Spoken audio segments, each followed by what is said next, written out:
Hey there, Drowsy Historian here. Tonight, you're not a war hero. You're not Patton. You're not Fury. You're not even the grizzled side character who gets a stirring death scene and a violin swell. No, tonight, you're just one of 5 very unlucky souls crammed into 30 tons of barely functional steel, choking on diesel fumes and praying the shell that kills you is mercifully accurate. Before you're cooked alive, crushed by debris, or politely vaporized by a German anti-tank round, do me one small favour. Leave a comment letting me know where you're listening from and what time it is. It's fascinating to see who's tuning in from around the world. And if you'd like early access to more grim little lullabies like this one, ad-free audio of the episodes, or just want to support the show, you'll find the Patreon link in the description. But for now, lie back, get comfortable. Let's begin. You're not drafted because of talent, or intelligence, or valour. You're drafted because someone at a desk filled out the wrong form, or because you had the bad luck of being born with a pulse during the wrong year. You don't remember what the notice said exactly, just that it was official, and it didn't ask for your opinion. One moment you were doing whatever it was you used to do, stocking shelves, fixing engines, failing algebra, and the next you're standing in a warehouse with a shaved head, smelling like someone else's sweat, and trying not to pass out from nerves or the industrial soap. They process you quickly, efficiently, like livestock. A man with a clipboard asks your name, then forgets it. Another measures your chest, then writes the wrong number down, anyway. A medic pokes your ribs and pronounces you fit for duty. You think you hear someone say, "Mechanized division," but it's hard to tell over the yelling. Later, a sergeant hands you a paper that says, "Armour," and tells you congratulations, you're going to be in a tank. He says it like it's a good thing. You believe him. That's your first mistake. At this point, tank still sounds impressive. Big, strong, important. Like you'll be part of something unstoppable. A mobile fortress. An ironclad god on treads. The truth will arrive soon enough, usually via concussion. But for now, you're shipped off to training camp with the rest of the soon-to-be entombed, packed into rail cars like cheap beef headed for market. No one speaks much. The smell is a mix of mildew, wet wool, and preemptive regret. Training, such as it is, begins with shouting. Not instruction, shouting. From the moment you step off the transport, men start yelling at you. Some yell because that's the system. Others because it's the only way they can be heard over the engines. A few just enjoy it. You learn fast that there's no such thing as a quiet day when you're crewing a machine designed to frighten, crush, and deafen. Your first lesson is how to climb in and out of the thing without knocking your teeth out on the hatch. You fail. Everyone fails. The tank punishes hesitation. They don't teach you tactics, not really. Mostly you learn how to keep the tank moving long enough to reach the place where someone else tells you to stop. You spend hours practicing gear shifts, while an instructor bangs a wrench on the hull and screams the clutch order through a cloud of exhaust. You try to memorize every lever, every switch, every bolt that could come loose at the wrong moment. You don't. No one does. There's too much. You're still learning how to breathe without coughing up diesel, and now they expect you to coordinate engine revs with the whims of a temperamental Soviet transmission system. The noise is constant. It vibrates your teeth and settles in your bones. Even when you're sleeping, or pretending to, the hum of engines and grinding of metal echo behind your eyelids. You stop dreaming in colour. You stop dreaming in anything but smoke and pressure. Everything smells like grease, old socks, and a faint trace of burning. No one explains what's burning. You don't ask. Then there's the crew, your new family. 5 strangers stitched together by steel and circumstance. There's the driver, twitchy and wide-eyed, always muttering about gear teeth. The gunner, who never blinks and treats the cannon like it's a pet snake. The loader, big-armed and perpetually exhausted, whose main job is lifting things heavier than God intended. The commander, older than the rest, who tries to look like he has a plan, and sometimes even succeeds, and you. You're whatever the manual says you are. Radio man, assistant loader, excess baggage. It changes depending on who forgets their job first. You learn fast that the inside of a tank is no place for egos, or knees or tall people. Every movement is a negotiation. Every inch of space is already claimed. You learn to duck without thinking, to squeeze into corners, like a folding chair with trauma. Personal hygiene becomes a fond memory. Everyone smells, and no one mentions it. You eat together, sleep together, and break wind together in an enclosed steel coffin that amplifies every sound like a church bell. The sergeant tells you tanks are the future of warfare, that they win battles, that you're lucky to be part of something so crucial. He says this while a training model backfires and ejects a gear the size of a dinner plate through its own side panel. No one is hurt this time. Everyone claps like they're proud, but it sounds more like relief. By the end of training, you know just enough to keep the thing moving and not enough to keep yourself safe. You understand the loading procedure, the firing order, the exact angle at which the hatch will scalp you if you open it too fast. You've memorized the taste of engine fumes and the way fuel leaks feel warm when they drip down your leg. You've stopped thinking about why you're doing this. There's no space for questions in a tank. Only bolts, brass, and maybe, if you're lucky, a prayer stuffed into the lining of your helmet. With training finished, you're officially on the job. You haven't seen combat yet. No bullets, no fire, no sudden obituaries. Just days and days of preparation, which turns out to be a polite word for suffering. You assumed the hardest part of tank warfare would be the war. It's not. It's the everything else. The parts between the fighting, the hours of squatting in sludge, trying to fix a problem that didn't exist yesterday, or waking up soaked in your own sweat because the hatch won't vent and it's already 90 degrees by sunrise. You thought routine would mean boredom. It turns out routine is just pain that follows a schedule. Most of your time is spent maintaining a machine that hates you. It hates all of you. It shows this by throwing tracks in mud, seizing engines in cold, and leaking various fluids you were never taught to identify. When a track goes, and it always does, it's a 6-hour ordeal involving crowbars, prayer, and the kind of physical labour usually reserved for mythological punishments. Everyone gets involved, even the commander, though he mostly just swears at the sprockets. You lift, slam, curse and dig until your hands bleed, or your soul does, whichever gives out first. If the engine jams, it's worse. That's not something you can fix with brute force and sandbags. That's a delicate matter involving tools that don't fit and instructions that no longer apply. Usually, it happens at the worst possible moment, like the middle of a training manoeuvre, or 10 minutes after you're supposed to have moved out. There's always the looming fear it'll happen under fire. And when that fear becomes fact, you'll find out how long 5 minutes really is when you're inside a stationary target shaped like a barn door. You live in the tank now. That's not a metaphor. You actually live inside it. You eat there, sleep there, exist there. You've started measuring time in rations and restarts. Meals are cold stew from a dented tin, eaten with fingers still black from engine grease. You try to clean up once. It just makes the grime wetter. No one else bothers. You learn to ignore the grit between your teeth and the taste of aluminum coating every bite. It's better than hunger, which has a way of crawling up from your stomach into your thoughts when left unchecked. Personal hygiene is theoretical at best. There's no wash basin, no towel, no time. You relieve yourself in a can, discreetly, if possible, though discretion is hard in a space where your knees touch someone else's ribs. You take turns tossing the can overboard. Sometimes you forget. Sometimes you don't care. The smell builds. No one talks about it. Talking about it makes it real.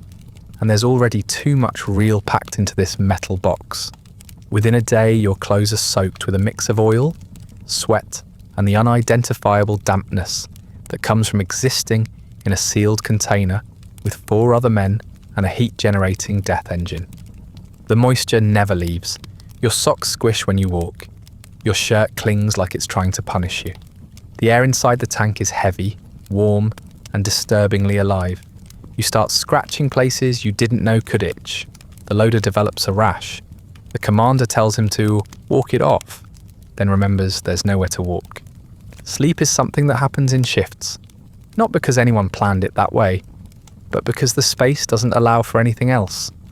You doze in corners, draped over controls, or curled awkwardly on the hull floor with a spent shell casing for a pillow. The gunner snores like an asthmatic bear.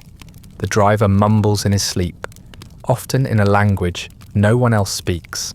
You wake up sore, thirsty, and vaguely angry, but you're not sure at who. Even when the engine is off, the noise doesn't stop. Metal contracts, fluids drip, fans tick. There's always a rattle, always a hum, always a sound to remind you that this thing you're trapped inside is very much alive and just barely holding itself together. When the engine idles, the whole vehicle vibrates, not in a dramatic, cinematic way, in a slow, nerve-dissolving way, like a wasp in a jar. The vibrations settle into your bones. They become part of you. After a while, you stop noticing them until you lie down at night and realize your dreams are humming. You start forgetting things, what day it is, what town you passed last, whether the air outside smells like grass or gunpowder. You become a creature of schedules and checklists, of grease points and fuel levels. Your world is reduced to metal men and the few square feet you can move in. Outside becomes abstract, nature becomes fiction. Even the sky seems untrustworthy. Sometimes you catch a glimpse of it through the open hatch, a stretch of blue, a bird, a breeze, and it feels almost indecent, like you're seeing something you were never meant to. There's a rhythm to it all, an awful, grinding rhythm you fall into without realizing. You wake up sore, you check the engine, you mop up something that may or may not be flammable, you test the radio, which only works when it feels like it, you eat, you joke hollowly, you fight with the loader over who gets the corner near the fan, you bleed a little from somewhere new, then you sleep again. Repeat, repeat, repeat. And all of it, the filth, the fatigue, the sameness, happens before you ever see a shot fired. This is the good part. The safe part. You haven't fought yet. You haven't been hunted yet. You're just waiting for it. And somehow, that's the part that wears you down the most. Eventually, they decide you're ready. Or more accurately, they run out of reasons to keep you where you are. So they ship you out. Not with fanfare or flags, but with orders so vague you start to wonder if anyone actually knows where you're going. The paperwork says you're headed to the front, which is a bit like saying you're going toward the ocean and then pushing someone into a puddle. The truth is, it doesn't matter. Europe, North Africa, the Pacific, the tank will hate it equally, and so will you. You're loaded onto a transport with the rest of your unit, packed elbow to elbow in a truck that was clearly built to carry crates, not human beings. It rattles like it's considering disintegration, and every bump in the road reminds you that your spine isn't designed to absorb suspension failure. The corporal in charge barks something about discipline, then immediately vomits out the side of the cab. You follow suit not long after, though yours lands squarely on his boots. He glares but says nothing. Everyone's too tired to argue. The journey isn't a journey so much as a prolonged act of waiting in different locations. You wait to load the tank. You wait for fuel. You wait while someone forgets the map. You wait while someone else tries to fix the radio that stopped working 2 days ago and now emits only a soft, buzzing noise that may or may not be Morse code for good luck. When things finally do move, it's only so you can wait somewhere else. You get used to the smell of exhaust and the dull ache behind your eyes from breathing in fumes that are technically flammable. The first sign that you've arrived is someone shouting your name from outside the hatch. There's no landmark, no checkpoint, no friendly banner fluttering in the breeze. Just a sergeant with a clipboard and an expression like he's already buried too many people to care. He gestures to an open field, says, "Dig in," and walks off. That's how you're introduced to your new home. The terrain is unkind. Everything is either too soft or too hard, too flat or too sloped, too exposed or too tight to maneuver.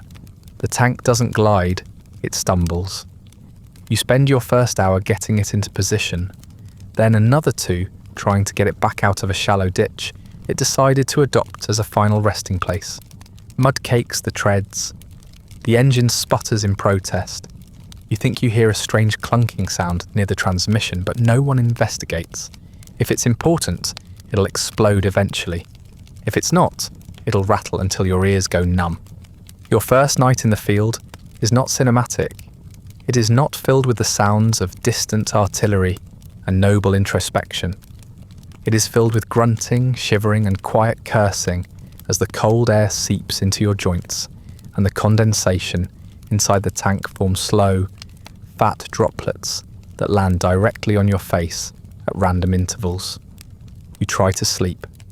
There is nowhere to lie down except the floor, which is already claimed by spent shell casings, ration tins, and a thin sheen of oil. You pick a relatively dry spot near the breach and wedge yourself against it, knees up, head down, praying for unconsciousness. The dreams are not peaceful.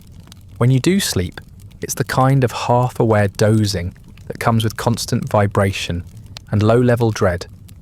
You dream of being crushed, of drowning in metal, of waking up blind in smoke. You jerk awake when someone shifts, when the engine ticks, when the temperature suddenly changes for no reason at all. The night is cold, then hot, then damp. You peel off layers only to shiver 5 minutes later. Your socks stay wet. Your shirt clings like a second, poorly made skin. Everything smells like damp cloth and something chemical you've decided not to identify. Morning arrives without ceremony. The sun crawls up the horizon like it's doing you a favour, and the sky stays grey even after it's daylight.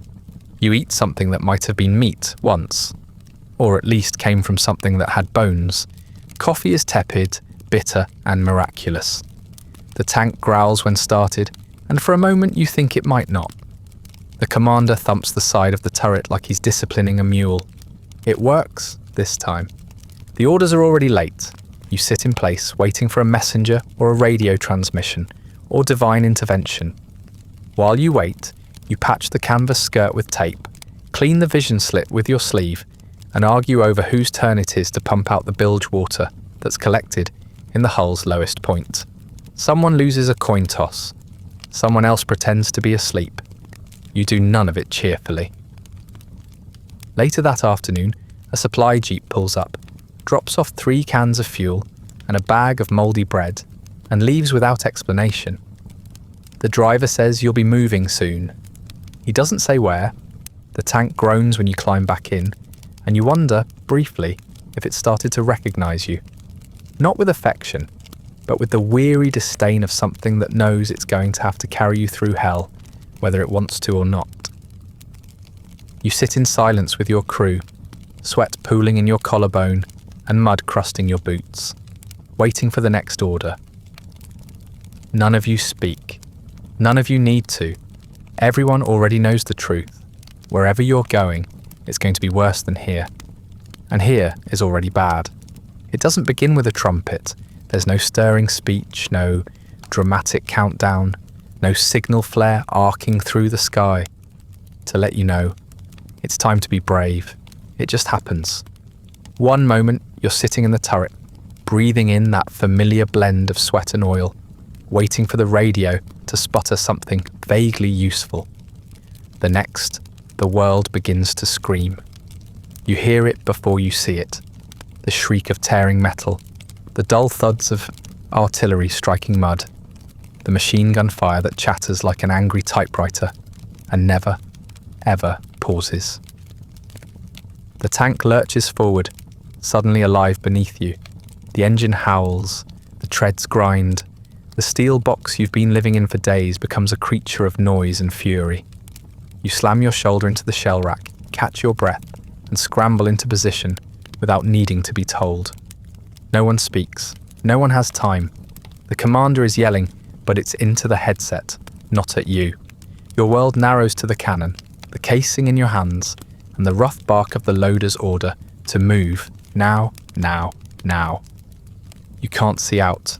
The periscope shows only movement, vague shapes in a blur of brown and green. Smoke curls across the field, like an animal. The turret shifts. The cannon fires. You don't hear the shot so much as feel it. A massive exhale of power that rattles your ribs and makes your teeth hurt. The shell flies. You miss. You reload. You do not think. There is no time to think. There is only reach, grab, slam, brace, fire, repeat. The tank rocks again as something lands nearby, close enough to lift the hull a few inches, close enough to make you taste iron in the back of your throat. Someone curses. Someone else whimpers. You aren't sure if it's you. The heat spikes as the engine strains. The air inside thickens with gunpowder, sweat, and something that might be fear, or just the stench of 5 men panicking in very close quarters. It's deafening. Inside the tank, it sounds like someone is slamming a steel trash can over your head every half second. You feel each impact in your spine. The armour groans with each near miss. The gunner screams something unintelligible. Maybe a target call, maybe a warning, maybe just a sound to drown out the chaos. You're not sure where your commander is pointing. You load another shell. Your fingers slip on the casing. You wipe them on your uniform and try again. The smell worsens. Someone's bladder gives out. You pretend not to notice. Everyone pretends not to notice. There are more pressing concerns. The loader is bleeding from the scalp, a shallow cut from where he smacked into a bolt. But there's no time to check it. Blood runs into his eye. He wipes it with the back of his hand and keeps working. You envy his focus. The cannon fires again. This time, the round hits something. You feel it before the gunner announces it, a sickening crunch through the metal. Then a whoosh of fire as something detonates on the other end. You've killed something, or someone. Maybe a tank, maybe a truck, maybe a house with the wrong flag on it. No one cheers. There's no high five. Just another shell, already in your hands, already sliding into place. The tank takes a hit. Not a direct one. The armour holds, but it's close enough to throw everyone sideways. You slam your elbow against the breech, pain flaring like heat lightening up your arm. The lights flicker. The fan cuts out. For a second, the entire crew is quiet. Ears ringing. Bodies braced for the next one. The commander barks into the radio again. Nothing but static. You keep moving. Because the only other option is to stop. And if you stop, you die. The field outside is chaos. You catch glimpses through the slit. Flashes of black smoke. Dirt geysers. Something burning. Something fleeing. Infantry are running. Some toward, some away. You hear a man screaming. It goes on for longer than you expect. Then it stops. You keep loading. The shell casings pile at your feet. They're hot, clattering around your boots like spent bones. You lose count of how many. The turret groans. The engine hiccups, recovers. The vibration in the floor makes your legs go numb. You have a sudden irrational thought that this might never stop. That you'll be stuck here, inside this boiling tin can, forever caught in the loop of fire, and reload, impact, and sway. Eventually, the noise begins to fade. Not stop exactly, just shift, like a storm moving away.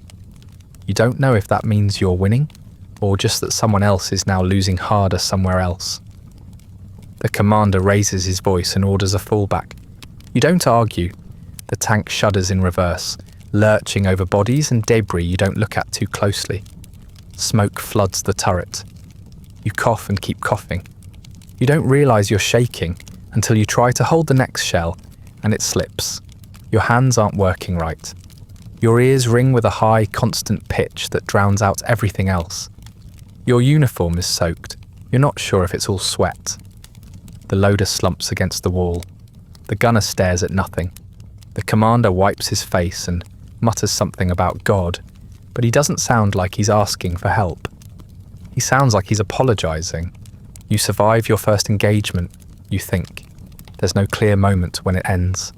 Just a long, unravelling silence, like the war's breath has been held and hasn't yet decided whether to exhale or crush you.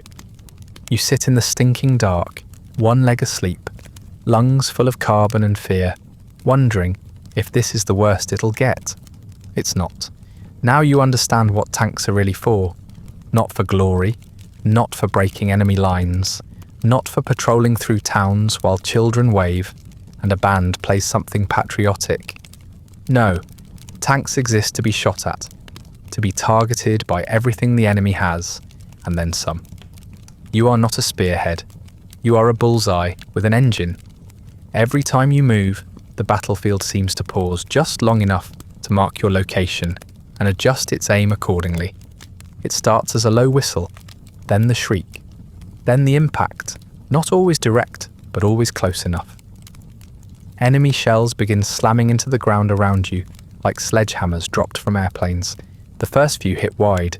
You feel them more than hear them, deep in your chest, like the earth itself is trying to cough you out. Then one lands close enough to rattle the treads and toss your stomach into your throat. You grab onto the nearest bolt and brace without knowing why. Then it hits. Not a direct shot, not this time, just a near miss. But it's enough. The explosion lifts the whole tank half a foot and then drops it like a spoiled child flinging a toy.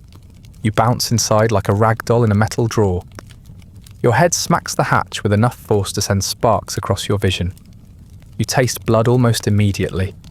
It runs down your face and into your eyes, hot and metallic. You blink hard and keep going. Another shell slams into the armour, this one direct. It doesn't penetrate, but you feel the force like someone just punched the side of the tank with a locomotive.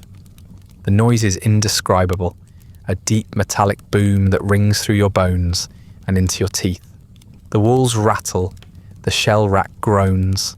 For a moment, the whole tank just hums with energy, like it's trying to hold itself together by sheer stubbornness. You wait to see if the armour split. It didn't. This time, sparks fly from somewhere near the engine housing. The smell changes, less smoke now, more ozone and burning grease. You look toward the radio and see the radio man, or what's left of him, screaming into the handset, though whether it's still working is anyone's guess. His words are nonsense, pure panic.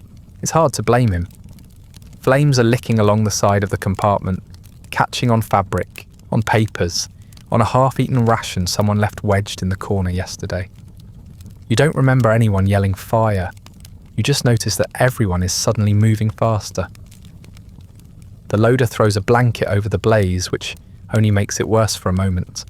The commander kicks it with his boot, like that'll help. Eventually, someone grabs the extinguisher and unleashes it like holy water. The flames sputter, shrink, and die, but not before your eyebrows vanish in a puff of scorched air and melting pride. The fire's out. The tank didn't blow, but the compartment is a mess. Everything smells like chemicals and singed hair. The walls are blackened. Your sleeves are smoking. The radio man has stopped screaming, but only because he's out of voice. You can still hear his breath, shallow, wheezing, erratic. You don't look too closely at his shoulder. You know that colour isn't normal. Your ears are ringing again, though that could be from the shell blast or the concussion or the fact that you haven't slept more than an hour at a time in days. You try to speak, but your throat is raw and coated in ash. The gunner mutters something, points vaguely forward. You nod because it's all you can do. The commander is yelling over the headset, again. Maybe requesting support, maybe cursing whoever sent you here. The only part you catch clearly is, we're still operational. That's generous. The treads are grinding now, pulling you backward into some kind of cover. A ditch maybe, or what used to be a house. The tank's movements feel slow, sluggish, like it's just as concussed as you are. Every bump makes your head throb. You wipe the blood from your eyes and blink into the gloom. Outside, the battle still rages. Distant gunfire, more shells, the occasional scream that you pretend you didn't hear. The tank settles into its new position. The commander gives a terse order. You reload. Your fingers tremble a little more than they did before. The shell casing feels heavier. The loader fumbles his grip, but recovers. No one comments. You all pretend this is fine, that this is normal, that this is something people can keep doing indefinitely without falling apart. Your eyebrows are gone. Your nerves are frayed. The radio man might be in shock. The air smells like scorched plastic and defeat. But the tank still moves, still fires, still breathes in its own mechanical way. So do you. Barely. For now, that's enough. In the middle of nowhere, your tank breaks. Of course it does. There's no good time for mechanical failure, but this one feels especially inconvenient. You're halfway through a slow reposition across unfamiliar terrain, already low on fuel, already wondering how many of your crew are running on muscle memory alone. Then comes the noise, a horrible screeching grind like a train derailment compressed into a single moment, and the tank stutters to a halt.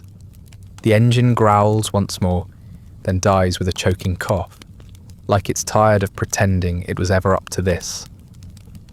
No one says anything for a few seconds.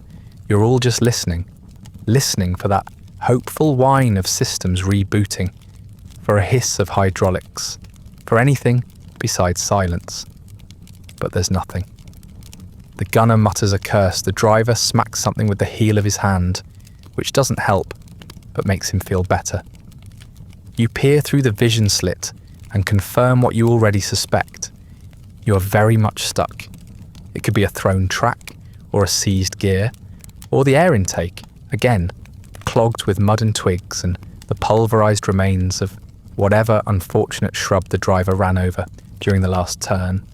The exact cause doesn't matter. The result is the same. You are no longer a weapon. You are a very expensive metal box, squatting uselessly in a ditch while the rest of the war rolls past without you. Somewhere to the east, distant artillery thuds like slow applause. You wonder if it's moving in your direction. The commander opens the hatch and pokes his head out, presumably to assess the situation. You hear him sigh. It's a long, defeated sound, not frustration exactly, more like resignation. He climbs back down without comment and reaches for the toolbox. It's the same box you've used since training, full of tools that seem like they were designed by someone who once saw a tank in a painting. Half the wrenches are bent. The screwdrivers are too short. The crowbar is either ceremonial or cursed. Still, it's all you've got. The repair process begins.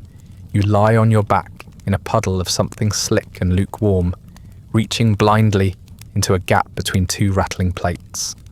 You can't see what you're touching, but you can hear it groan when you press in the wrong place. The loader holds a flashlight at an angle that somehow manages to make things harder to see. The driver mumbles about sprockets. The gunner keeps lookout, which mostly involves sitting very still and flinching every time something distant goes bang. You whisper to the wrench, not because you're superstitious, but because the alternative is screaming. It's become a ritual, a quiet plea to inanimate steel to please. Just this once, thread properly, hold still, not slip. Sometimes it listens, most of the time it doesn't. Today, it's especially cruel. The bolt you need is stripped. The pipe you're trying to reconnect keeps hissing in your face, like an angry snake. The engine casing, which seemed heavy before, now seems actively hostile. Meanwhile, the inside of the tank transforms into a workshop/sauna. The air grows heavier with every passing minute. Sweat drips from your chin and stings your eyes. Your uniform sticks to your back. The loader offers you water, but you wave him off. You're elbow deep in something that might be important, and you don't trust your luck to hold if you let go. Outside, the wind carries the sound of gunfire. Not close, not yet, but steady. You can't tell which direction it's coming from, or whether it's moving closer. That uncertainty settles in your chest like another weight. Every clang of your wrench sounds like an invitation. Every curse you mutter feels like a beacon. The commander keeps checking the horizon, tapping his boot like a man waiting for a train. He knows he's late but hopes will never arrive. Eventually, something shifts. Not in a dramatic, victorious way, No triumphant clunk, no satisfying hiss, just a subtle realignment of pressure and sound. The part you've been fighting with finally falls into place like it was toying with you all along. You twist the last bolt, wipe your filthy hands on your already ruined trousers, and signal to the driver. He tries the engine again. It coughs, sputters, whines. Then finally, it starts. The tank rumbles to life like a beast grudgingly waking from an unwanted nap. No one cheers. There's no celebration, just a long collective exhale and the faintest nod from the commander. You climb back into position, exhausted, sore, slightly soaked in something acidic, and filled with the kind of relief that only comes when a disaster is narrowly and temporarily avoided. The war hasn't found you yet, but it knows you're here. And now, you're moving again. The tank rolls forward slowly, unsteadily, like it's still considering whether it's worth the effort. You listen to every gear shift like a priest waiting for the crack of lightning. The tools go back in their box, not cleaned, not sorted, just shoved in and slammed shut. You all know you'll be using them again soon, probably sooner than you'd like. You don't speak as the landscape crawls past the viewports, not because there's nothing to say, but because you're all thinking the same thing. You're operational for now. But this machine, your armour, your shelter, your prison, has already made its feelings known, and it's only a matter of time before it betrays you again. You live, for now. The tank didn't explode, the fire didn't spread, the shells missed or bounced or simply gave up. Whatever the reason, you and the rest of the crew have made it another day, another inch forward on the map, another line in someone's report. But survival doesn't feel like victory. It feels like decay, slow, steady, and deeply personal. The tank smells worse with every passing hour. It started as sweat and oil, which was bad enough. Now it's more complex. There's a rich, layered stench that builds over time. Sweat that's gone sour, rations that have turned, something fungal growing on the lower wall near the driver's station, and a persistent chemical tang from that time the fire extinguisher went off and no one cleaned it up properly. The air is thick with it, soaked in it. You breathe it in until it becomes part of you. No one mentions it. There's no point. The loader's feet are rotting inside his boots. He calls it athlete's foot, but everyone knows it's worse. Trench foot, probably, or something close. His socks have fused to the skin in places, and when he pulls them off, the smell could knock over livestock. He keeps trying to dry them by hanging them near the engine housing, which works only in the sense that it makes them crisp on the outside and damp in the middle. You've stopped offering advice. He's past saving, at least from the ankles down. The gunner hasn't blinked since yesterday. Or maybe he has, but only when no one's looking. His eyes have taken on a kind of sheen. Not madness exactly, just exhaustion stretched too far. He stares through the sights even when you're not in combat, whispering things under his breath that no one wants to hear clearly. The commander told him to get some rest. The gunner said nothing and didn't move. You all decided that counted as compliance. You personally have stopped speaking unless absolutely necessary. There's no energy for conversation, no bandwidth for small talk. Words feel heavy in your mouth. Instead, you communicate through sighs, shrugs, and pointed glares. Everyone understands. A glance at the hatch means I'm going to vomit. A squint at the rations means if I eat that again, I'll die. A long, slow exhale with closed eyes means please don't talk to me right now or ever again. Every article of clothing you own is moist. Not wet from rain or sweat, just moist, as though the tank itself is exhaling humidity straight into your fibres. Your shirt sticks to your back. Your underwear bunches and clings. Your socks squish when you move your toes. Even your belt feels damp. There is no dry corner, no safe zone. The inside of the tank feels like a lung with a fever, always sweating, always pulsing, always just slightly too warm and far too alive. Your helmet has become a sensory nightmare. The inside lining smells like wet pennies and panic. It clings to your scalp when you put it on and leaves a greasy imprint when you take it off. At some point, a bit of mould started growing near the edge. You tried scraping it out with your fingernail, but it came back, angrier. You gave up. Now you just wear it and try not to think about the long-term consequences. Food doesn't help. You still eat because not eating makes things worse, but the rations are inedible in ways that go beyond taste. The bread is damp. The meat is a colour meat shouldn't be. The biscuits taste like chalk, wrapped in despair. You chew slowly, mechanically, eyes unfocused, trying to imagine flavours that aren't there. Sometimes someone cracks a joke about it. Usually, no one laughs.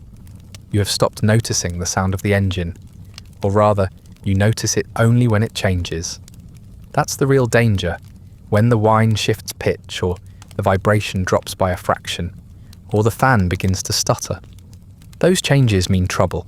Otherwise, it's just background noise, a constant buzzing lullaby that vibrates your organs and makes sleep feel like sinking into static.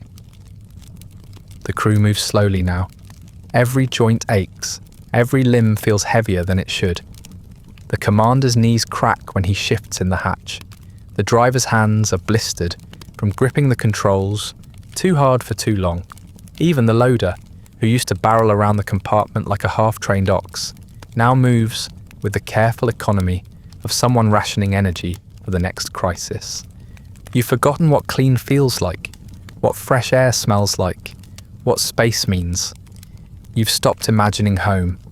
That was a mistake, giving yourself that hope.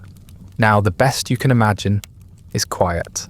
Just silence, stillness, no more fumes, no more heat, no more boots in your face or sweat dripping down the back of your neck, while someone farts beside you and pretends it didn't happen. But you live. For now. That's the refrain. It plays in your head between gear shifts, between shell loads, between meals. You live. For now. And that's supposed to be enough. You tell yourself that. You say it with every breath, every grunt, every movement. You live. For now? And the tank keeps moving. Because it has to. Because it hasn't broken yet. Because if it does, you'll be left with nothing but the smell, thick and lingering, like a warning, like proof that survival isn't always the better option. It happens on a clear day. Blue sky, decent visibility, dry roads. The kind of weather that makes officers optimistic and crews uneasy. You're not even in combat, just moving position, following vague orders through terrain that looks exactly like every other patch of this country you've driven through. Trees, ditches, empty farmhouses, roads that don't deserve the name. The tank is rumbling along at a crawl. The crew, half alert and half asleep when the sky starts howling. You don't hear the plane first, you feel it. A sudden shift in air pressure. The strange stillness that comes just before something bad. Then the scream of an engine overhead. Far too close, far too fast. The commander shouts, ducking instinctively into the hatch. You follow, your heart already hammering. Before anyone has time to say what it is or where it's coming from, the shell hits. The explosion isn't massive, not like an anti-tank round, not like something designed to rip through you from the side. It's more of a glancing strike, a burst from a fighter's cannon, meant for harassment more than destruction. But that doesn't matter. It hits your turret with enough force to send sparks flying and crack the antenna like a twig. You're flung sideways, ears ringing, smoke pouring in through the hatch seals. The tank rocks, recovers, and goes still. For a moment, no one moves. You listen for return fire, for enemy shells, for confirmation that this is an attack. But nothing comes. Just the sound of the engine wheezing and the faint, high-pitched whine in your right ear. Then the loader starts screaming. Or maybe he thinks he's screaming. His mouth is open, his hands are on his ears, and his eyes are wild. The shell didn't penetrate, but it did something. A pressure wave, maybe, or a shock. Either way, his hearing's gone. At least for now. The commander clambers halfway out of the hatch and scans the sky, squinting like he's hoping it'll make the past 60 seconds make more sense. Then you all see it, the fighter banking off in the distance. Friendly. Your side, one of yours, painted in colours that are supposed to mean safety. You watch it shrink into the sky like it's embarrassed. You sit in stunned silence, blinking through smoke and disbelief. No one says, "Are we hit?" Because the answer is obvious. The tank is still in one piece. You're still in one piece. But something's changed. Not the damage, that's mostly cosmetic. A hole near the turret seam, some shrapnel in the side plating, half your antenna torn clean off. You'll patch it. You always do. But what's changed is the certainty. The illusion that at least someone knows what they're doing. That someone, somewhere, is keeping track. They're not. The radio man tries the headset, gets nothing but static. No surprise. The antenna's wrecked. The commander kicks the interior wall hard enough to send a wrench skittering. The gunner mutters a string of curses so creative you stop what you're doing just to admire it. The loader, still pale and dazed, makes a joke about painting "Not German" on the top of the turret in big white letters. No one laughs. Not because it isn't funny, but because it's a little too plausible. Eventually you set to work patching the hole. You use whatever's available: tape, canvas, a piece of someone's shirt. It's not elegant, it's not safe, but it's something. The tank is drivable, at least. Still, there's a new rattle in the movement, a tremor in the way it turns that wasn't there before. You listen closely, trying to determine whether it's structural or just paranoia. Probably both. The commander scribbles something onto the report sheet, then immediately crosses it out. You imagine what he'd write if he were being honest. Attacked by own forces. Morale lowered. Antenna destroyed. Loader half deaf. Faith in the chain of command damaged beyond repair. Instead, he just writes turret damaged. Minimal impact. Repairs in progress. That's the game. Always minimize. Always pretend things make sense. You stay parked for a while, letting the engine cool, letting the crew settle. No one says much. There's nothing to say. The loader tries to sleep, curled up like a dog near the spent shells. The gunner cleans the optics, muttering under his breath. You sit with your back against the ammo rack and stare at nothing, letting the hum of the tank vibrate through your skull like a lullaby played through tin. Eventually, orders come through via a passing jeep. The driver looks at the damage, shrugs and says, "Move out when ready." No apology, no acknowledgement. Just an assumption that you'll keep going because that's what tanks do. You nod because it's what you're expected to do. Then you climb back in, pull the hatch shut and get ready to roll. As the engine kicks back to life, you glance at the patched hole, still sticky with oil and soot. It's small, easily missed, just another scar on a machine covered in them. But you feel it, a reminder that your enemies aren't always where you think they are. And that survival, out here, depends less on tactics or skill than on blind stupid luck, the kind you just used up. And so you drive, into the next position, into the next mistake, into whatever disaster is waiting around the next turn. Because that's the job. Because no one's coming to help. And because the guy who just tried to kill you might buy you a drink after the war, assuming either of you lives that long. You see what happens when other tanks aren't so lucky. You've heard stories, of course. Every crew swaps them like ghost tales, half warnings, half superstitions. But stories don't prepare you. Not really. You thought you understood the risks, understood what a direct hit meant. You didn't. Not until the first time you roll past one that didn't make it. It's hard to tell what the tank used to be. The frame is still intact, more or less, but the turret is blown open like a peeled fruit. The armour is scorched black, warped into curves it was never meant to have. Something white and ragged is caught on the barrel. A bit of uniform, maybe, or flesh. Though at this point, there's no real distinction. You look away, but not fast enough. They're pulling out what's left of the crew. You watch because you can't not watch. 2 medics, though what they're doing is more like retrieval than medicine, are dragging something unrecognisable out through the side hatch. You think it's a torso, but it could just as easily be a pile of limbs, fused together by heat and pressure.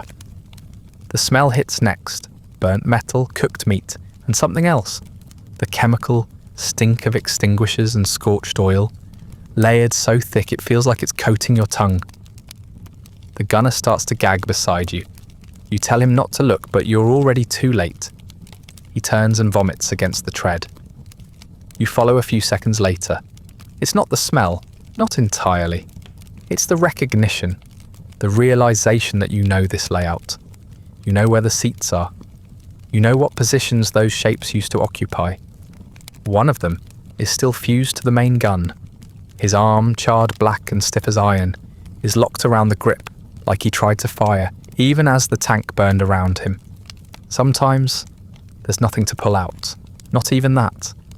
Just ash and residue, a thick greasy smear along the walls of the fighting compartment.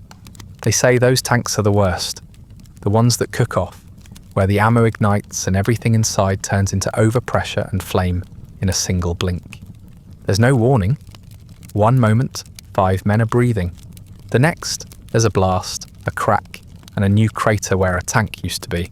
When they open it afterward, if they do, all they find are stains. A medic jokes that they just hose it out and reuse the tank.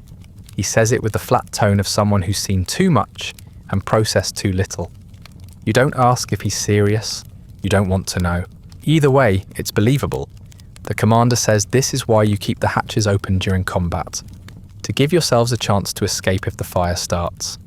He doesn't mention that an open hatch is an invitation for shrapnel, or that climbing out of a burning tank in the middle of a battlefield isn't much of an escape plan. You nod anyway. You all do. It's the only option, and pretending it's a choice makes it easier. Later you park next to another wreck. This one's still smoking. A thin column rising from the engine deck, curling upward into the grey sky. It's quiet. The battle's moved on, or at least paused. The loader says something about bad luck, and knocks twice on the turret wall. The gunner doesn't say anything at all. He's been quieter since he threw up. You figure that's fair. You ask one of the recovery crew if anyone got out. He just shakes his head and walks away. That tells you everything you need to know. You take a few steps back and light a cigarette with shaking fingers. It tastes like ash. Or maybe that's just the air. You start seeing the signs everywhere. Charred hulls by the roadside, turrets blown clean off and resting a few meters away, like they were placed there gently by a giant child. Sometimes you see boots, just boots, sitting perfectly upright where someone used to be. Other times you don't see anything at all, just blackened ground and bits of metal half buried in the mud. You stop asking for details. You begin to understand why tank crews are the way they are. The jokes, the silence, the 1,000-yard stares, even when nothing's happening. You learn to live with the knowledge that your turn might come without warning, without time to brace or react or even scream. It might be a shell. It might be a mine. It might be something mechanical that fails at the exact wrong moment and leaves you stranded in the worst possible place. It doesn't matter. When it happens, it'll happen fast. Clean isn't part of the equation. Afterward, you sit in the hatch, scanning the tree line, the horizon, the ruined shapes of other tanks in the distance. You try not to think about it too hard. You focus on what's in front of you, the next movement, the next shell to load, the next patch of road to cross without catching fire.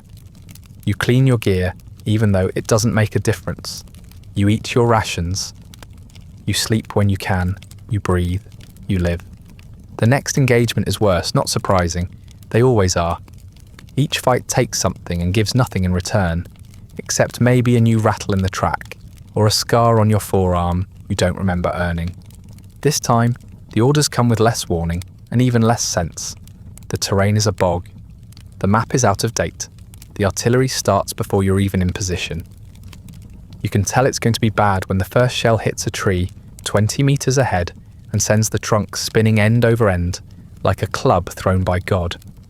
It lands in the mud with a noise that somehow manages to be both dull and deafening. A branch punches through the vision slit, narrowly missing the gunner.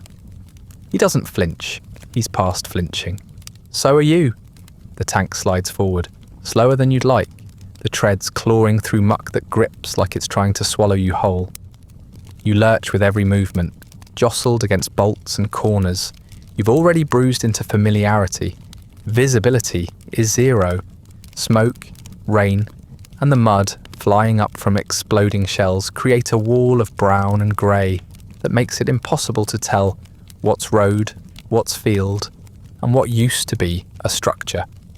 You get a glimpse of another tank, not one of yours, through the haze. It's boxy, ugly, unmistakable. You fire. The shell connects. There's a flash, then a bloom of fire that fades too fast. The enemy tank doesn't explode dramatically. It just stops moving. That's all. One threat removed. It feels like nothing. No satisfaction, no triumph, just subtraction. You note it and move on. The next target is faster, smarter. It moves behind a ridge and flanks before anyone has time to adjust. You swing the turret around but too slow. You fire but miss. The shot goes wide, punching a crater into the side of a hill that doesn't care. The return fire doesn't miss. The shell hits your left flank with surgical cruelty, jolting the entire crew sideways and sending a shockwave through the hull that knocks the breath out of you. You hit something, maybe the radio panel, maybe a bulkhead, and black out for a second, not long. Just enough to remind you that your body is soft and everything around you is not. When you come to, your head is ringing and you're slumped against the radio, tasting blood and gasoline. You try to speak, but your jaw won't cooperate. You push yourself upright, hands slipping on something warm and slick. You decide not to look at what it is. The commander is yelling, but the headset's dead. The radio is dead. You can see him gesturing, mouthing words you can't hear. The loader is groaning and cradling his arm. The gunner is still at his post, still tracking targets, or pretending to. You don't know. Your ears are full of static and your hands are shaking. You reach for another shell. The tank grinds forward barely. The engine wheezes. You feel a vibration in the floor that doesn't belong. Something rhythmic, wrong. Maybe one of the wheels is loose. Maybe a track is cracked. Maybe it's just the machine's way of warning you that it's dying. You ignore it. What else are you going to do? Outside, the battlefield is a soup of noise and debris. More trees fall. Someone's screaming, far away or very close. You can't tell. Another shell slams into the ground 10 meters to your right and throws a wave of mud over the turret like a baptism. You feel the impact all the way up your spine. The tank groans. Something inside it cracks. You all hear it and say nothing. You fire again. You don't know if it hits. There's no time to check. The commander gestures again. Back, back. The tank lurches into reverse. You brace, slide, catch yourself. The loader reloads with one hand. The gunner shouts something finally. A word you don't catch, but the tone is pure panic. You roll over something that might have been a person. The bump is soft. No one acknowledges it. There's no retreat. Not really. You don't leave the fight. The fight just moves past you. Your tank clanks into a ditch behind a broken wall and stalls there motionless. You wait. Engines idle. Steam hisses from somewhere it shouldn't. The loader finally slumps down, his breathing shallow. The commander climbs halfway out of the hatch to get air. You stay where you are, blinking, your heart still pounding against your ribs, like it's trying to break free. Eventually the noise begins to fade. Not stop, just shift, move downrange, away from you, towards someone else. You all sit in silence, listening to the distance. The battlefield feels like it's exhaling, slowly, cruelly. The air inside the tank is thick and sour, full of smoke and fear, and the copper tang of your own bitten tongue. No one talks about what just happened. Not really. The loader mutters a prayer. The gunner spits on the floor. The commander checks the map like it has answers. You press your fingers to your temple and feel the bump already rising. You survived again. It means less each time. The radio works again, somehow. One of the mechanics pulled it apart, swore at it for 20 minutes, and managed to patch the damage with wire, tape, and what looked suspiciously like part of a ration tin. It still hisses and crackles, But when the next orders come through, you hear them. Dismount, regroup, begin repairs. No mention of what you're regrouping for. No acknowledgement of what just happened. The hatch groans as it opens, and the daylight punches into your skull like a fist made of glass. You climb out slowly, joints creaking, uniform clinging to your skin like a wet rag. The first breath of open air should be a relief, but it isn't. It's too sharp, too loud, too full of life that feels alien now. The outside world is almost worse than the tank. Too open, too bright. Your eyes squint and water against the light, even though the sun isn't high. Every sound is amplified. Birds, wind, voices, a distant hammer striking metal. The normal world has kept going without you, and now it feels wrong. Disjointed. The wind feels invasive. The clouds look fake. Someone nearby is laughing, and the sound grates against your nerves like a file on bone. You walk like someone twice your age. Your back aches, your legs cramp, your arms feel detached. You move in slow, deliberate steps. Not because you're cautious, but because that's as fast as your body is willing to go. Your boots are caked with dried mud and engine grease. Your knees lock up every few paces, and you wince each time you try to crouch. The others look just as bad, slumped figures moving like ghosts in uniform. No one meets anyone else's eyes.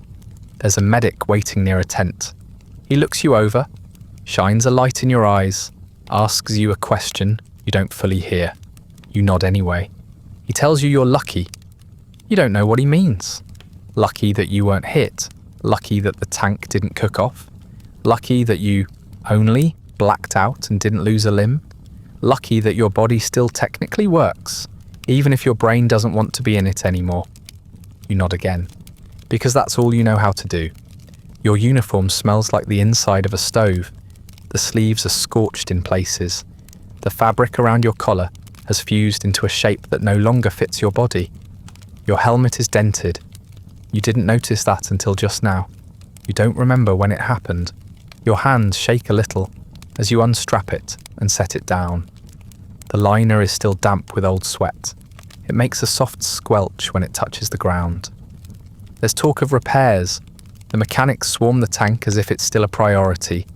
You can see them gesturing to the damage. The patch job on the antenna, the rattling left track, the panel that keeps vibrating loose. You wonder how many of them have been inside a tank in motion. Probably none. They treat it like a machine, like it can be fixed. They don't understand what it means to live in it, to bleed in it, to sleep in it, and dream of burning alive inside it. You're given food, or something that qualifies, a cup of watery broth, a hunk of bread with more weevils than flour. You eat it because your stomach demands it, even as your mouth rejects the texture. Everything tastes like iron. You chew slowly, staring at nothing. The others eat in silence, the same blank looks on their faces. The loader keeps wiping at a spot on his shirt that isn't there. The gunner just stares into his bowl, like he's forgotten what it's for. Someone offers you a cigarette. You take it, you light it. You don't remember doing either. The smoke is harsh and stale, but you keep inhaling until it burns down to your fingers. It doesn't help. Nothing helps. You want to sleep, but there's nowhere to lie down that doesn't feel like it might vanish underneath you. You want quiet, but the wind keeps whistling through the trees, and it sounds like shell fire. You catch your reflection in the side of a mess tin and barely recognize yourself. Pale, drawn, eyes like two holes worn into fabric. There's a new scar on your cheek, a shallow one, probably from the hatch during the last impact. You touch it and feel nothing. You're not sure if that's good or bad, probably both. Eventually, someone tells you to rest, that the next orders won't come until morning. You nod because what else can you do? You find a spot near the tank and curl up against a wheel, well like it's a campfire. The metal is cold but familiar, comforting in a strange way. The loader is already snoring somewhere nearby. The gunner mutters in his sleep. The commander is off talking to someone with more stripes. You close your eyes. Sleep doesn't come easy. When it does, it's shallow and jittery. Your dreams are filled with gears and flames and voices calling out names you don't know. You wake every hour, sometimes from noise, sometimes from silence. Once you wake up convinced you're still in the turret, burning. It takes a full minute to remember where you are, that you're outside, that you made it out. Lucky, the medic said. You don't feel lucky. You feel like an overcooked sardine in a uniform 2 sizes too heavy, half empty and slowly dissolving into whatever comes next. And you know you'll be climbing back into the tank soon enough. Because orders don't stop. Because repairs are nearly done. Because this is only rest, not reprieve. And because surviving a battle doesn't mean the war is over. It just means you're next in line to do it again. It doesn't happen all at once. There's no dramatic moment, no explosion of tempers or screaming breakdown. The crew doesn't snap, they just begin to fray. Quietly, slowly, like rope left out in the rain. You don't notice it at first. Everyone's been tired before. Everyone's been filthy, sore, short-tempered. But this is different. It's not just exhaustion anymore, it's erosion. The loader starts muttering to himself. At first it's just swearing, the usual creative insults, aimed at jammed shell casings or stripped bolts. But it shifts gradually into something else. He talks to the shells as he loads them, tells them where to go, who to find. Sometimes he names them after people. You pretend not to notice. When he laughs, it's always a little too loud and a little too long. You stop making eye contact when you pass him the next round. The gunner has taken to writing letters. Not unusual on the surface. Everyone does or did. But his are different. He writes constantly, between fights, during downtime, even while eating. He fills page after page in tiny, frantic script. You ask who they're for once. He says, "My sister." Later, the commander mentions offhand that he doesn't have one. You don't bring it up again. The gunner keeps writing. The commander doesn't yell anymore. That's how you really know something's changed. He used to shout, not in anger, but as a way of keeping things going. Orders, jokes, crude commentary about the state of your hygiene. Now he just stares, not at anything in particular, just ahead. His eyes are red, his voice low. You haven't seen him take off his helmet in 3 days. You think he sleeps with it on, or maybe he doesn't sleep at all. You've thought about deserting, not seriously, not yet, but the thought arrives uninvited now and then, like a fly that keeps landing on your face.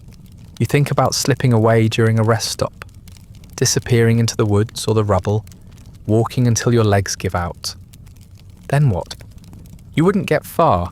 You'd be picked up by patrols, shot as a coward or worse, reassigned, sent to infantry. You stay because there's nowhere else to go.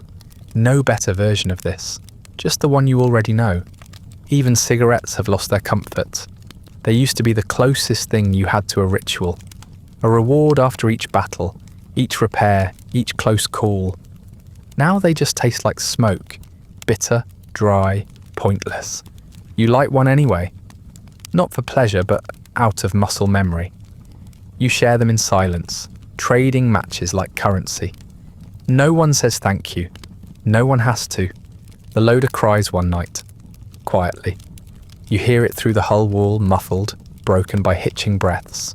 No sobs. Just the soft sound of someone trying not to fall apart where others might see. You don't mention it, neither does anyone else. The next morning he's back at the shell rack, eyes puffy but focused, knuckles white. It's like it never happened. It always is. You're all still functional technically. The tank moves, the gun fires, the crew responds to orders, even if it takes a few seconds longer now. But something underneath has shifted. You stop joking. You stop teasing each other about the smell, or the awful food, or the state of the gunner's socks. Everyone operates in silence, or with clipped, efficient speech. Nothing wasted. No energy spared for anything that won't keep the tank running or the crew breathing. The smell inside the tank is different now. Not worse exactly, just more permanent, like it's seeped into the steel itself. Sweat, oil, fuel, fear. You've all become part of the interior. You could scrub the whole thing with bleach and still leave ghosts behind. The engine hum has become a kind of lullaby, the only steady thing in a world that no longer makes sense. Sometimes, during the long stretches between engagements, you imagine the tank as something alive, not a vehicle, a beast, hungry, tired, angry. You picture it dragging itself through the mud of its own volition, carrying you and the rest of the crew like parasites in its gut. You wonder if it resents you. You wonder if it wants to die. You don't talk about the future anymore. No one says when this is over. No one makes plans for after. There is no after, just the next stop, the next mission, the next ditch to cross without flipping, the next shell to dodge. The war has shrunk your world down to steel walls and creaking gears and 5 men with too little sleep and too much memory. When the next set of orders arrives, the commander reads them without expression. Just a slow nod, then the usual gesture to mount up. No briefing, no explanation. You climb back in like you're putting on a wet coat. The loader straps in. The gunner adjusts the sights. The driver coughs and kicks the ignition. The engine stutters, then catches. The tank shudders. You begin to move. No one says a word, and that silence says everything. This mission feels different, not in any specific way, not because of the terrain or the weather or the enemy's position. It's more like a smell in the air, a pressure behind the eyes. You get the new orders in the usual fashion, short, vague, and late. The objective isn't explained clearly, just a name, some half-ruined intersection you've never heard of, marked on the map with a red X and a note that reads, "Secure if possible." No one defines possible. The commander doesn't say much. He reads the orders, folds the paper, and stares at nothing for a while. Then he nods, almost to himself, and tells everyone to mount up. His voice is quiet. Not calm, just resigned. You follow suit. The crew climbs into the tank in near silence, like men boarding a train they know is going off a cliff. There's no complaining, no joking.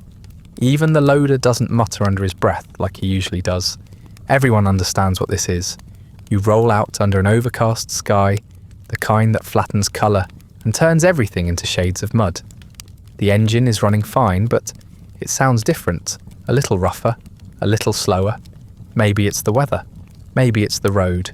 Maybe it's you. The tank rumbles forward across a churned field, through broken fences and craters filled with stale rain. Each bump jars your spine. Every gear shift sounds like a groan. You hold your breath more than you mean to.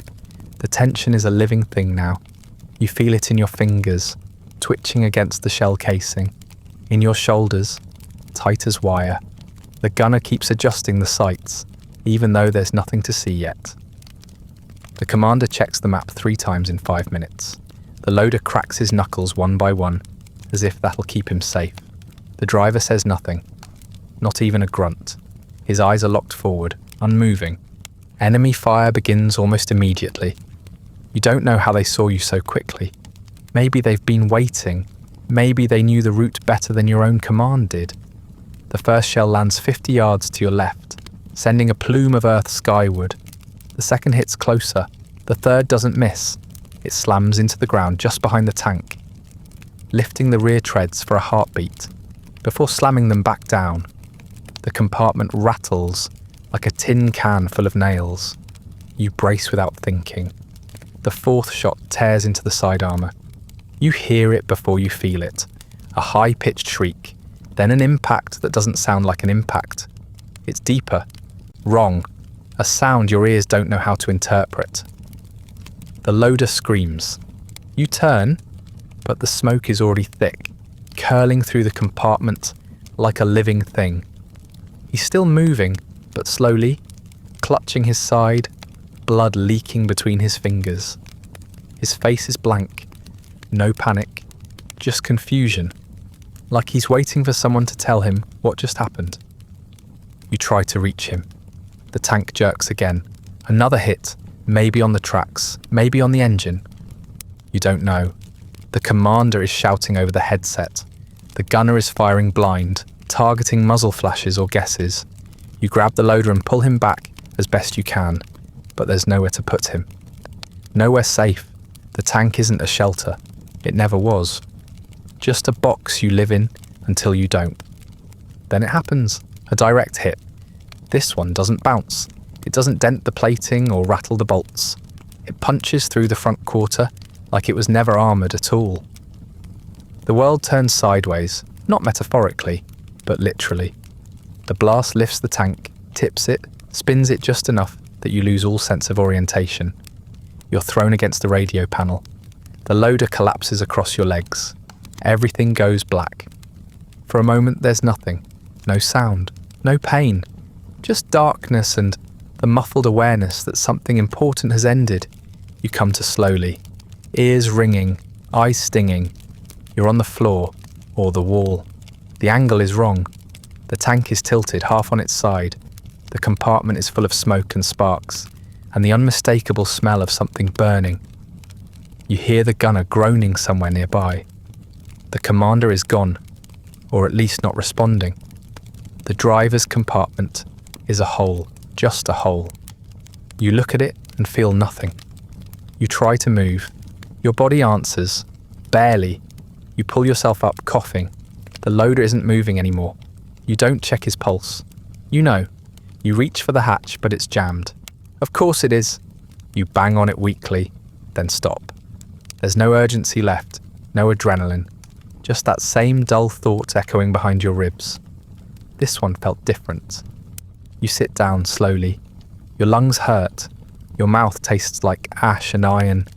You lean your head back against the scorched wall and close your eyes. You hear the gunner muttering again, some broken prayer or letter to no one.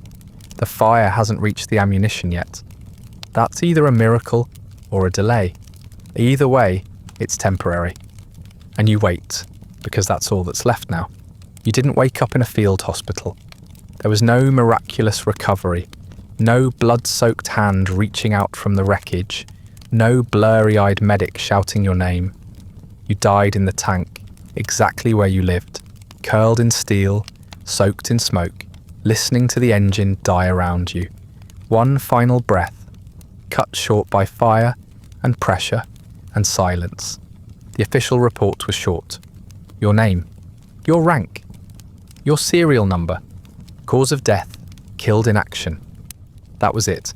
No context, no witness statements, no diagrams of how the shell entered through the side panel or how long it took for the fire to reach the ammunition rack.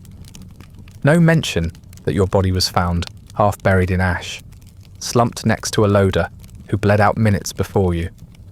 Just 3 letters and a checkbox. There wasn't much left to recover. Some bone, some fabric, part of your helmet melted at the edge. The dog tags had to be pried from what was left of your collar. You didn't make it easy. The tank sealed tight when it went. They had to cut you out, what little they could reach. Most of the turret was too warped to open. They called in a recovery team, but even they gave up eventually. Some parts just weren't worth salvaging. The rest of the crew didn't fare much better. The commander's body was never found. The gunner made it out, only to die 3 days later in a different vehicle, on a different road, with a different crew. The loader, the one who used to name the shells like they were pets, died before you did. You think. It was hard to tell in the smoke. The driver was already gone before the shell landed. His compartment took the brunt. You never saw him again. There was no funeral, just a quiet line on a typewritten form and a wooden cross placed over a plot you never visited. If someone cried, you never heard about it. If someone remembered you, it wasn't for long. Names blur together out here. Time eats everything. The ones who survive carry pieces of you. Stories maybe, or a shared joke passed along and changed, over time, until it's about someone else entirely. You'll never know. You're not part of the story anymore. No one talks about what it was like. Not really. No one says how long it took for the fire to spread. No one describes how hot it got inside the tank, how quickly the oxygen vanished, how loud it was in those final seconds. The screams don't make it into the after-action report. The smell doesn't get archived. They don't mention that you were trapped, that your arms couldn't move, that your fingers were still curled around the edge of the hatch when they found them, fused to the metal. They don't say that you died afraid. Instead, they say you served with honour. It's what they always say, easy words polished smooth by repetition. They look good on a plaque. They sound better than the truth. That you served because someone had to, because you were told to, because the machine needed bodies and yours happened to be available. You were part of a crew, part of a tank, part of a war that didn't care about you, not as a person, not even as a name. Just a statistic with muddy boots and a place to be. You weren't a hero. You were tired, sore, cramped, hungry. You spent your last days soaked in fuel and sweat, surrounded by other men pretending not to fall apart. You weren't fighting for glory. You were fighting because the alternative was to stop moving, and stopping meant dying. So you kept loading, kept watching, kept obeying, until the shell came. And then you stopped. The tank was your world, your shelter, your cage. In the end, it was your tomb. When the fire finally consumed the last of the air, and the heat rose past what flesh could bear, it wasn't quick, not instantaneous. You had time to think, time to know, and then you were gone. The war moved on. It always does. New tanks filled the road. New crews climbed into new hulls. The name of your vehicle was reassigned to another machine, one with a fresh coat of paint, and a crew that still believed it was possible to come home in one piece. You didn't haunt them. There are no ghosts in tanks, just echoes, heat, ash, the faint smell of burning leather, and silence. They called it armour. They said it would protect you, that it was strong, that it was the future of warfare. But steel melts, tracks break, engines fail, and inside all it holds is meat. Sweating, swearing, frightened men packed elbow to elbow in a mobile furnace, waiting to see which shell has their name on it. Yours found you, and now the hatch is closed. The fire's long since gone out. What's left of you rests in scorched metal, somewhere out beyond the last road you ever rolled down. The sky above is quiet. The ground doesn't shake anymore, and the tank, once loud and alive and terrible, is finally still. That brings us to the end of tonight's story.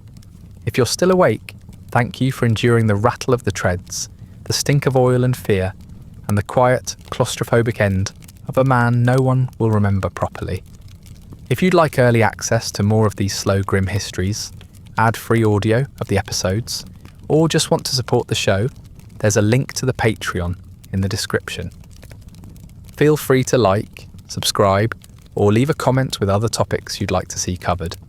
If you're listening on a podcast app, a rating or review helps others find their way to these stories. And special thanks to the supporters who make this show possible, including our chronicler, Andrew S. Sleep well.